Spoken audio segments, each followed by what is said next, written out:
Transport the infrastructure के budget में पिछले साल के मुकाबले 33% की बढ़ोतरी। एक्सप्रेसवे प्रोजेक्ट्स पकड़ेंगे रफ्तार। नई दिल्ली। देश को विकास की ऊंचाई तक पहुंचाने के लिए सरकार इंफ्रास्ट्रक्चर पर इस बार बहुत बड़ा बजट लेकर आई है।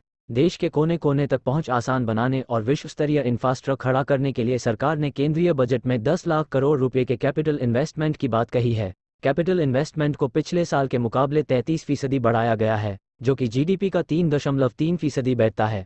वित्त मंत्री निर्मला सीतारमण ने बजट भाषण में कहा कि निजी निवेश भी इस क्षेत्र में आकर्षित किया जाएगा। ये 2019-20 की तुलना में करीब 3 गुना होगा। इसके लिए एक विशेषज्ञ समिति बनेगी। उद्योगों को बेहतर कनेक्टिविटी दिलाने के लिए करोड़ के निवेश की बात कही गई है। बंदरगाहों क्षेत्रों से जोड़ने के निर्मला का 5वां बजट में लिए 100 नए ट्रांसपोर्ट इंफ्रास्ट्रक्चर प्रोजेक्ट्स की पहचान की गई है। इन प्रोजेक्ट्स को पूरा करने के लिए 15,000 करोड़ रुपये प्राइवेट स्रोतों से आने का प्लान है। दरअसल पिछले साल 13 अक्टूबर को प्रधानमंत्री नरेंद्र मोदी ने गतिशक्ति राष्ट्रीय मास्टर प्लान की शुरुआत की थी, जिसका उद्देश्य लॉजिस्टिक्स लागत को घटाने के लिए एकीकृत बुनियादी ढांचे ग्रांट को फिर से विकसित किया जाएगा। दरअसल छोटे छोटे शहरों को जोड़ने और आम आदमी भी हवाई सफर कर सके, इसके लिए शुरू की गई उड़ान सेवा के जरिए पिछले 6 साल में करीब 1.5 करोड़ लोग हवाई यात्रा कर चुके हैं। देश में 2014 तक एयरपोर्ट्स की संख्या 74 थी, जो अब 147 हो गई है। इससे भारत आज दुनिया में तीसरा सबसे बड़ा विमानन बाजार बन चुका है। 75,000 को कोयला, इस्पात, उर्वरक और खाद्यान्न का विकास करना है।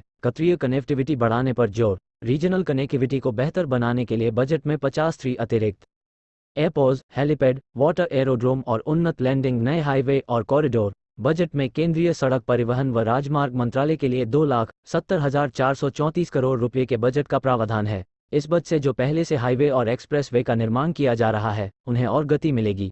अभी सागरमाला प्रोजेक्ट्स के तहत पूरे देश संग डिजिटल बुनियादी ढांचे के विकास पर जोर। पीटीआई। नई दिल्ली। संसद में बुधवार को पेश आम बजट में देश के तकनीकी अजेंडे को आगे बढ़ाने और डिजिटल बुनियादी ढांचे को बढ़ावा देने के लिए कई पहल की रूपरेखा पेश की गई।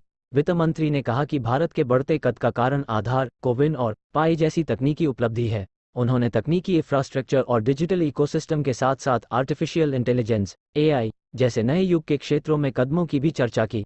उन्होंने कहा, अनुसंधान को बढ़ावा देने के लिए एक राष्ट्रीय डेटा प्रशासन नीति लाई जाएगी। मेक एआई इन इंडिया और मेक एआई वके फॉर इंडिया की दृष्टि को साकार करने के लिए टॉप शैक्षणिक संस्थानों में ए के लिए 3 उत्कृष्ट केंद्र बनेंगे। बच्चों और किशोरों के लिए एक नेशनल डिजिटल लाइब्रेरी स्थापित की जाएगी।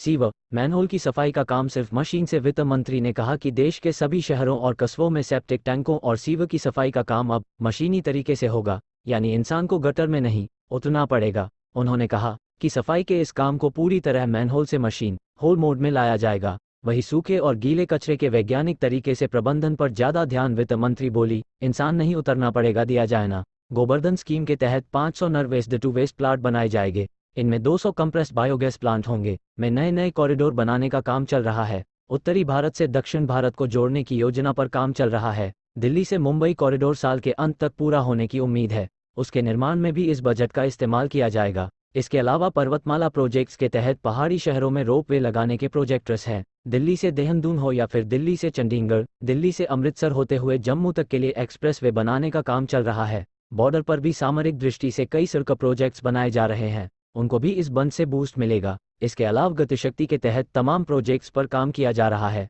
ताकि देश का इंफ्रास्ट्रक्चर विश्वस्तरीय बन सके।